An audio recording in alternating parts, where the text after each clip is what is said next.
Hello, hello. Hope everybody's doing well.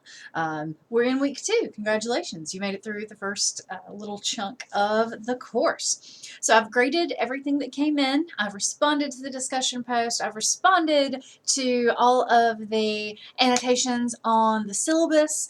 So you should see your grades totally updated. I think a few people still went into the syllabus annotation and didn't actually post their comment to the course. So if you know you went in there and you don't see a grade in the grade book, please go in and fix it. I'm trying to be lenient this first little go round as everybody gets used to the course and when work is due. Beginning our second week of the course, heading into a long weekend. I wanted to drop in, talk to you about a few things, a few little housekeeping issues. And when I say housekeeping, I mean my house is a mess, both literally and metaphorically. It was brought to my attention today that I told you to watch part of the Android Prophecy, and I didn't say which part because I had originally linked to a particular portion of the film, and that's not happening now when you click on it. Remember to, first of all, log in before you try to go to the video link. Make sure you go to digital.films.com, enter the username and password that's listed on the course site, then click on the link and it will take you to the video. Watch through the Westworld section. It's segment 9. The whole thing up through that section. You're welcome to watch the rest of it, but I know that y'all have stuff to do. So it's totally fine to move on. But I want to talk about this film a little bit. You will notice it is dated. It is old. This is an old film. And you'll also notice that since that documentary was put together, a lot of the films and television shows have been remade. So I told you to read through Westworld. Westworld is a revived series, I believe, on Netflix. Very violent, pretty disturbing. I'm not telling you to go out and watch it, but if science fiction and a little violent and a little disturbing is your jam, Westworld may be your ticket. But a lot of the films that they talk about have been remade. Stepford Wives has been remade, tons of them. So what I want you to think about, though, the film, the documentary Android Prophecy talks about how artificial intelligence in film and television and fiction reflects our concerns, our anxieties, our feelings, whether about technology specifically or about something going on in the world. And that's my lead-in for our first little writing assignment, which is this robot or AI essay, where I ask you to choose a robot or other artificial intelligence character from popular culture and essentially to analyze it. What does it do? What does it say about society in the time that character was created, etc. So there are a few really popular robots that students go for, and I'm not against you writing about the popular ones. It's totally fine. For example, students love to write about WALL-E, and that is totally cool. Fine with it. If you are struggling to think of one, get in touch and let's figure it out. But have fun with it. You know, pick something that's interesting to you. But essentially, watch Android Prophecy, or watch the segments of it first, and then work on that essay a bit. This is also a good time for me to remind you that you have access to the Writing and Reading Center. So for those of you who want some additional help as you work on your writing skills, you've got the resources here, so feel free to use them. So yeah, that's there.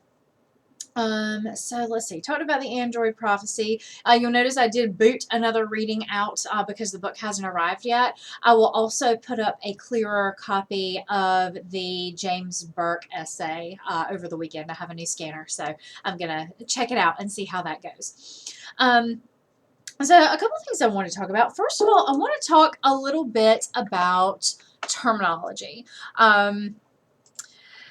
We tend to use the word technology pretty loosely.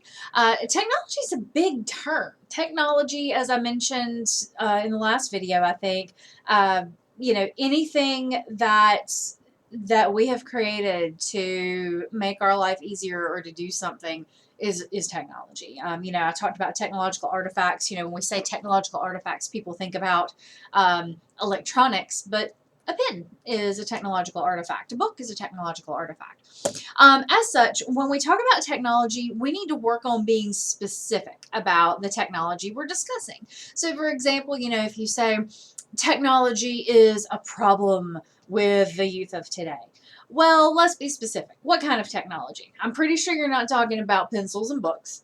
And I don't know what you mean by problem. So when you are talking about technologies, when you're talking about any of the things in our course, see, I just did it there. I used a vague word. I used things. When you're talking about any of the topics in our course, make sure that you try to be precise. So when you say technology, are you talking about portable phones? Are you talking about social media? Are you talking about what? So think about what exactly it is that you're talking about. And in an article that you've looked at of having to read this semester, Rosalind Williams talks about how the way words change, while a necessary and good part of language, can also be a little dangerous. An example that she gives, I mean, the article is called History as Technological Change. She says that basically people have a hard time looking at history without just defining it by how technology has changed when there are other important things to talk about. She also talks about how people tend to maybe let a word stand for too much. She gives technology as a great example. That technology used to be really specific, and now we use it we use the term interchangeably with information technology. And she feels that's problematic because it starts to get to be hard to talk about things. As our terminology gets bigger and vaguer, it's easy for us to talk without ever saying anything, if that makes sense. Your early readings in the course talk a bit about how we've had major technological revolutions and how we're really in the midst of one right now. It's kind of hard to analyze a major movement that you're right in the middle of. Even though we have a lot of history to look at it, it's still kind of hard. But one way that Williams argues, and I argue, that we can do a better job of thinking about it is to try to be specific with our terminology. She talks about people using change and progress as interchangeable terms. They're not. Things can change and not be progressing. Just because something changes doesn't mean it is moving in a forward direction, for example. And I'm sure you can think of plenty of terms that the meaning has changed over the years. We sometimes will turn nouns into verbs and do other interesting things with language. Slang works its way into the language, and that's not a bad thing, but we need to be aware of it, and we need to think about how we use the terms. So, another reading you had for this week, Burke's Something for Nothing. I love this article. I love the way that James Burke looks at how stuff fits together. And as you have no doubt figured out at this point, innovation isn't linear. Burke's article does a really good job showing how somebody trying to do one thing accidentally does something way over in this direction. Or somebody who is thwarted in some way ends up finding another way to do something altogether and ends up doing something completely different. And in an upcoming article that I will hopefully have up for you next week, we'll look at how technological systems basically become enmeshed.